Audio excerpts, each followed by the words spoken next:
Accessor and mutator methods are the high society of object-oriented programming, where accessors with their top hats and monocles politely request the current state of an object's property without ever daring to alter them. Mutators, on the other hand, are the brash cousins who barge in with their muddy boots, demanding changes to the property value with little regard for decorum or the object's current mood. Together, they maintain the facade of civilized code interaction, ensuring that data remains both reachable and respectable. Imagine you're throwing the most exclusive party of the century, where the guest list is your object's properties. Accessors are the butlers at the door, quietly confirming who you are and letting you peek inside without ever stepping foot in. Mutators are like the party planners who rearrange the furniture, change the music, and occasionally eject a guest or two to keep the vibe fresh. You'd employ these distinguished personnel when you want to keep the riffraff, bugs, out of your party, code, ensuring that only the creme de la creme, authorized access, can make changes to the soiree's ambiance. Their purpose is to control how external code interacts with an object's properties, ensuring data integrity and encapsulation.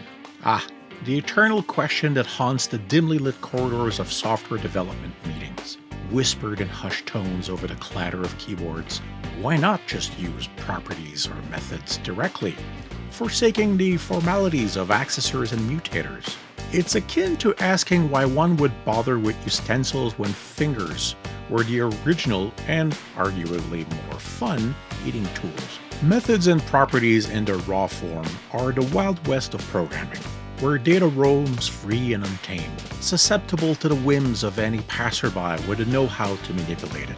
Accessors and mutators bring civilization to this frontier, establishing rules and decorum. They act as the bouncers of your code, deciding who gets in and who gets a polite but firm refusal. Sure, you could let anyone have at it with the data, dipping their hands into the communal pot, but then you're just one spaghetti code mess away from anarchy. In the end, while it might seem more straightforward to interact with properties directly, employing accessors and mutators is like choosing to dine with silverware at a banquet. It's not just about keeping your hands clean, it's about maintaining the integrity and order of the meal, or in this case, your code.